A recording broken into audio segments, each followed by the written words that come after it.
Goeiemôre almal en baie welkom by vanoggend se erediens. Dit is 'n stilwordtyd waar ons opnuut bewus kan raak van God se teenwoordigheid. Vanoggend sit ons almal by die huis. Ek hoop julle het 'n lekker koppie koffie en julle sit met julle voete in die lug. Ek weet ook daar's baie van julle wat vanoggend by Victoria Park saam met Peer en Moedergemeente Kerk hou en bietjie saam piknik hou. Mag julle dit ook vanoggend geniet. Kom ons raak stil en dan bid ons saam. Here, in die stilte van hierdie oggend raak ons bewus van U teenwoordigheid. Here, ons raak bewus van die wete dat U ons uitnooi om optimisties te raak oor die geleenthede om ons, Here. Here, ek weet dat ons soms so vasgevang kan raak in al die goed wat om ons negatief is. Maar Here, help ons vanoggend om bewus te raak van die wete dat U tog vir ons geleenthede gee. Ten spyte van ons omstandighede, Here. Help ons om dit vanoggend te besef. Amen. Tragic optimism is the search for meaning during the inventable tragedies of human existence, and is better for us than avoiding darkness and trying to stay positive. Hierdie is Viktor Frankl se gedagtes oor optimisme. Woorde en gedagtes wat ontwikkel is vanuit sy tyd in die Tweede Wêreldoorlog, terwyl hy in Auschwitz was, 'n konsentrasiekamp in Poland. Terwyl baie van ons soms sukkel om optimisties te raak as gevolg van ons omstandighede, tyd, druk, skuld, ons gemoed, vra hoekom, nooi gedagtes soos hierdie van Viktor Frankl ons uit, om hoop te soek, in oomblikke waar die werklikheid soms benoud lyk. Ek weet nie hoe julle oor die lewe dink nie, maar as ek om my kyk, is daar eintlik meer geleenthede, as wat ons soms raak sien. En daarom kan ons optimisties raak oor Christus, wat deur ons hoopvol skep. Vanuit hierdie gedagte wil ek julle dan vanoggend groet. Genade en vrede van Jesus Christus, die een wat in ons hartseer ons bemagtig om optimisties te raak. Amen. As 'n antwoord hierop wil ek julle uitnooi om die volgende lied saam te sing, 'n lied wat Colin vir ons gemeente geskryf het. Kom ons raak rustig en dan sing ons hierdie lied tot eer van die Here.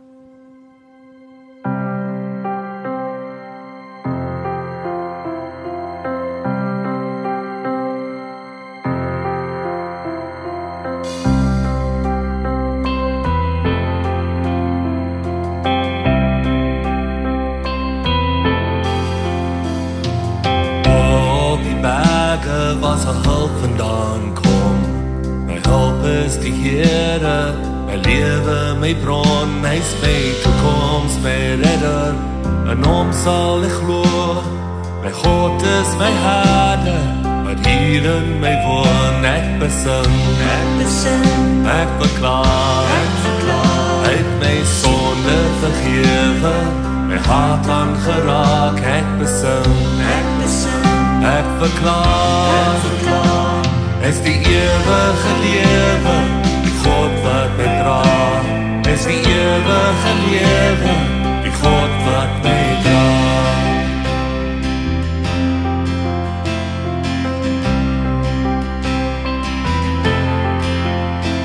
Seisoene sal kom en die storm sal gaan, my God is my vrede, dit sal ek staan, hy is die lig, op my baie groen velde laat rus.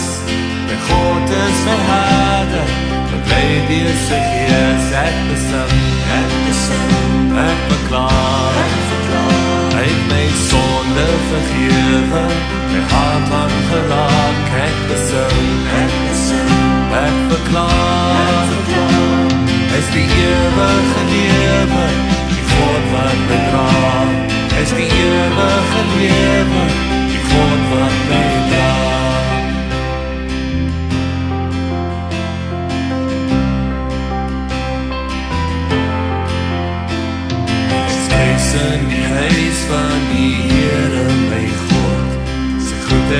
en liefde sal altyd versorg. Hy beskerm sy kinders en nie wat voorkom. My God is my herder, hy sit op sy troon. Ek besing, ek verklaar, hy het my sonde vergewe, my hart lang geraak. Ek besing, ek verklaar, hy is die ewige lewe, die God wat my dra.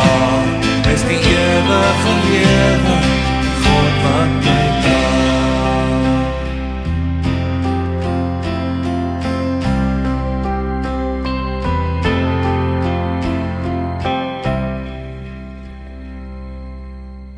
Wat sou jy sê is 'n persepsie oor optimisme? Hier is 'n baie moeilike vraag om te antwoord. Die werklikheid is, daar is baie faktore waaroor ons geen beheer het nie. Faktore soos brandstofpryse, geweld, wêreldomstandighede. Faktore wat ons donker laat. So hoe raak 'n mens optimisties in 'n wêreld waaroor ons nie eintlik beheer het nie?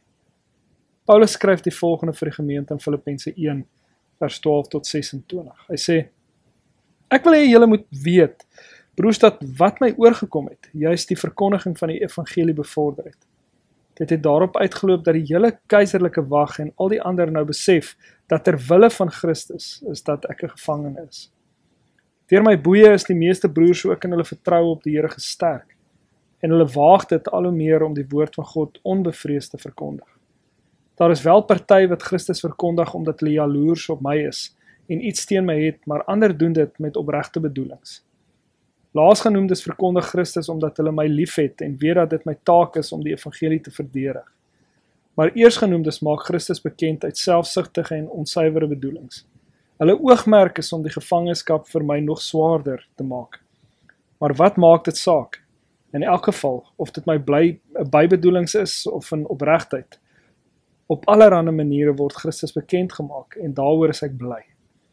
En ek sal my ook verder verbly, want ek weet dat alles op my redding sal uitloop, omdat julle vir my bid en die gees van Jesus Christus my bystaan. Dit is my vurige verlange, en daarna sien ek uit, dat ek niks sal doen waaroor ek my sal hoef te skaam nie. Ek wil ook nou, soos nog altyd, met alle vrymoedigheid deur my hele wese Christus verheerlik in lewe en in sterwe. Want om te lewe is my Christus, en om te sterwe is vir my 'n wins. As ek in die lewe bly, kan ek voortgaan met vrugbare arbeid. Wat ek moet kies, weet ek nie. Ek is in 'n tweestryd. Ek verlang daarna om heen te gaan en met Christus te wees, want dit is verreweg die beste. Maar in julle belang is dit noodsaakliker dat ek bly lewe, omdat ek hiervan oortuig is. Weet ek dat ek sal bly, ja, vir julle almal behoue sal bly, sodat julle kan toeneem in geloof, en blydskap in julle geloof kan hê. As ek weer by julle kom, sal julle oorvloedige rede hê om Christus Jesus oor my te prys. Paulus was 'n baie optimistiese mens. As jy sy briewe deurlees, dan kan mens nie anders as om bewus te raak van sy ontsettende optimisme nie. Veral die brief van die gemeente in Filippi. Filippense word dikwels 'n gevangenisbrief genoem, saam met Efesiërs, Kolossense en Filemon. Ten spyte daarvan dat Paulus uit die tronk skryf, word Paulus se brief aan die Filippense deur geleerdes omskryf as die gelukkigste van al sy briewe. Ek weet nie of julle dieselfde sou doen nie, maar ek sou definitief gesukkel het om 'n gelukkige brief vanuit die tronk te skryf. Paulus leer vir ons iets oor optimisme, veral vanuit sy eie konteks. Ons lees veral van Paulus se optimisme in die volgende woorde in Filippense 1 vers 21, as Paulus die volgende sê. Want om te lewe is my Christus, en om te sterwe is my wins. Paulus gebruik hierdie woorde om iets te illustreer. Ten spyte van ons omstandighede, is daar tog iets waarvoor ons kan leef, of waarop ons kan fokus.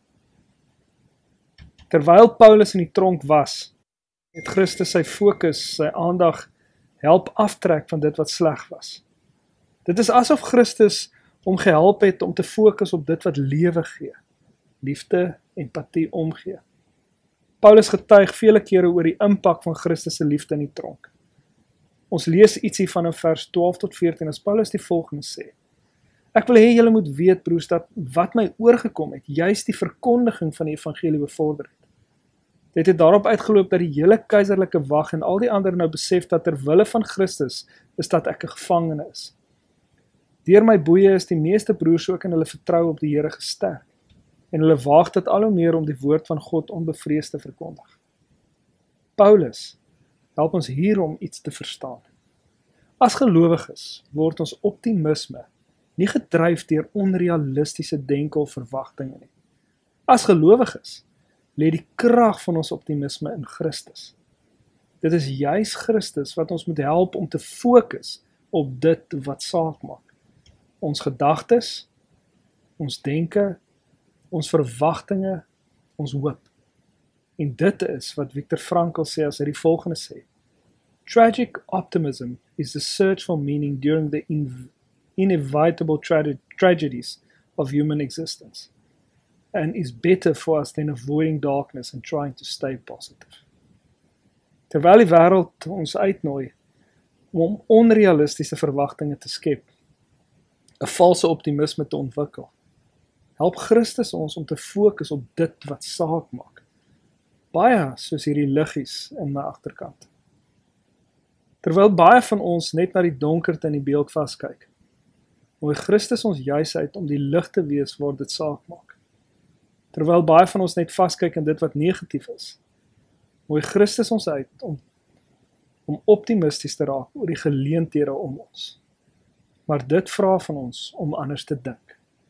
Dit vra van ons dat ons soms ons denke moet verander, soms op ander goed moet fokus.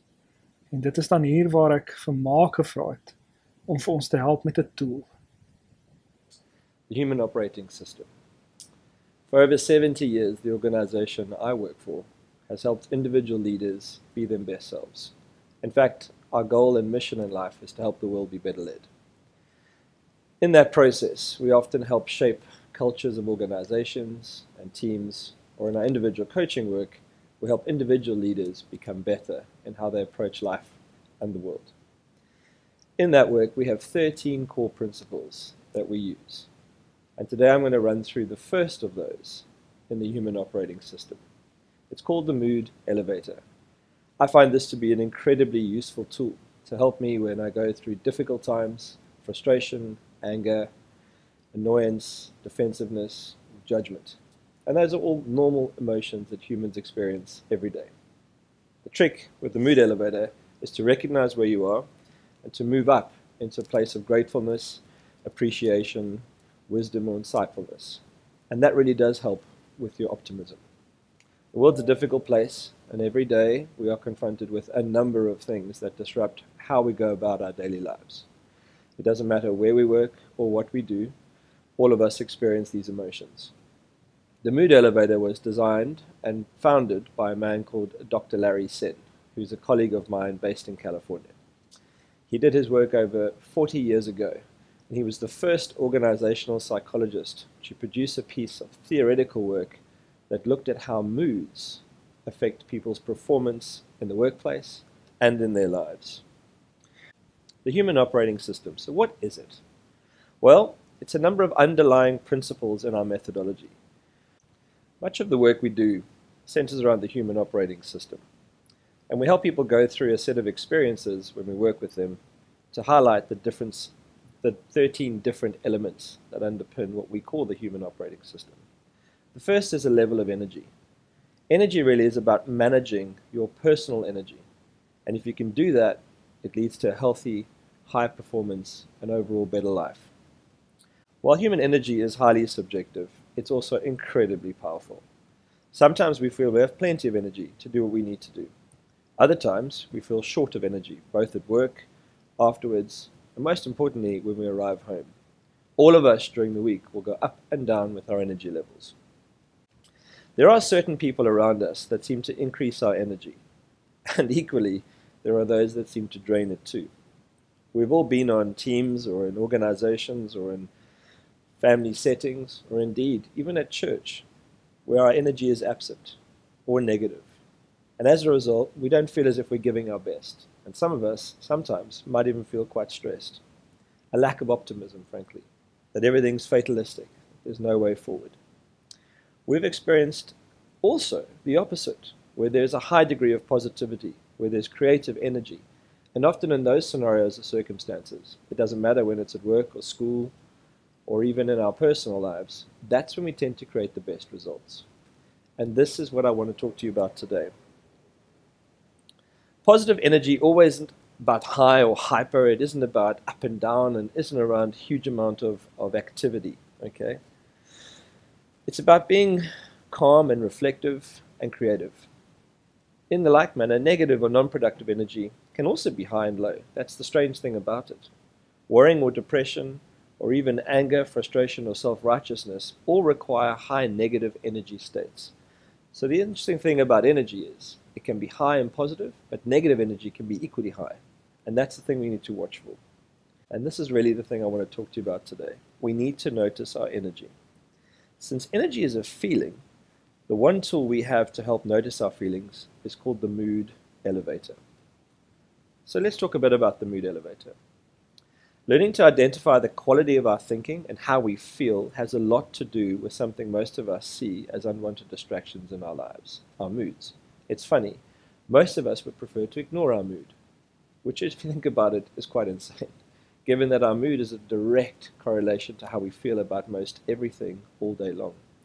Remember, the mood elevator is a simple principle in the human operating system. It looks at our state of mind, and it determines how effective we are any moment of the day, and actually it also determines the quality of our lives. The mood elevator is a barometer of the quality of our thinking. The higher quality thinking creates higher mood feelings. Lower quality thinking creates lower mood states. Let me say that again. The higher your quality thinking, the higher your mood feelings. The lower quality thinking creates the lower mood states. What does it really mean? Well, in the mood elevator, when you're at the bottom or below the line, and your energy is low, and you have lower quality thinking, you tend to create worse results, or you're not as effective as you could be. When you're above the line, and you have high energy mood state, and your higher quality thinking, you tend to create better results. You're just more effective, both at home, at work, or at school. Let's give you an example. Have you ever been cruising along, having a nice day, when suddenly everything seemed to go downhill just out of the blue? Conversely, have you ever been dealing with tough, complex issues and you felt confident and resourceful, even in a difficult time? Just as our thoughts fluctuate from moment to moment, so does the quality of our thinking, and therefore the quality of our results or outcomes. At times when we're at our best, we tend to feel optimistic and confident. We see the best in others and in ourselves. During times like these, we would say that we're experiencing a higher quality of thought. At those times, our behavior is usually much more effective. Things seem to work out better for us. We've all experienced times like this, I'm sure. We may not even be aware that we are thinking, hey, it seems like answers come from us out of the blue, and we're amazed at our own brilliance or capability. Those times, when we feel frustrated or confused, impatient, angry, and let's be honest, even judgmental.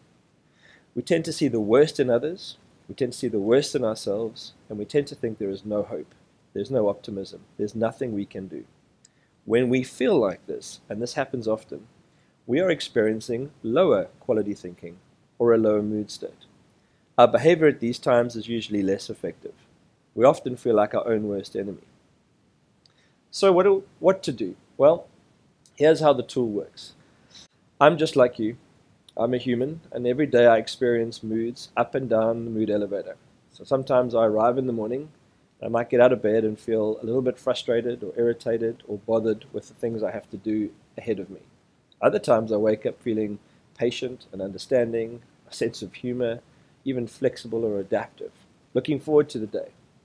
Often things happen in the moment that bring you up and down the mood elevator.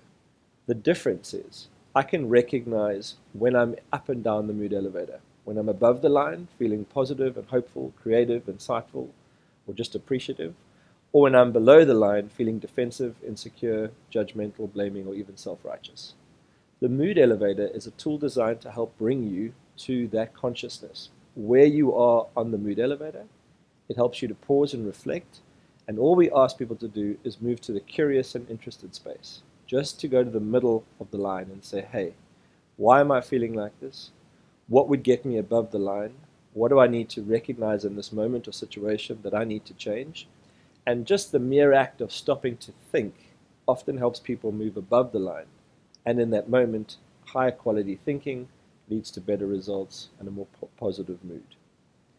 The mood elevator is a supremely helpful tool. The moment-to-moment fluctuations and the quality of our thinking affect the way we feel and therefore affects the way we are as people or our moods. The mood elevator is a tool that we use to notice when our thinking is off or unreliable. Just by the very fact that we can recognize where we are as we ride up and down the mood elevator every day. If we can stop and say, hey, I'm just curious for a second. Why am I feeling like this? Why don't I understand that? What's going on for me?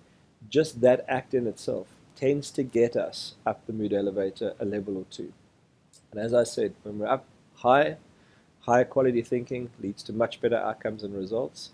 But when we spend too much time below the line or in lower level thinking, we tend to create less effective results. So that's the mood elevator. I find it to be a hugely valuable tool in helping me manage my moods and being more effective.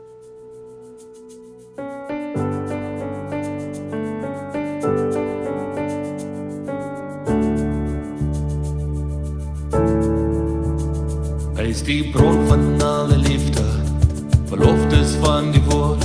Op die kruis het hy gesterwe, sy liefde uitgestort. Hy is die toegang van die hemel, die rots waarop ons staan. Hy is ons lewe, die God van vrede. Hy is die God van alle nasies, die koning van ons land. Hy is die berg wat ons beskerm, die vuur wat ons moet gaan. Hy het sy volk en sy palm, die woord hier ons versprei. Hy is ons lewe, die God van vrede.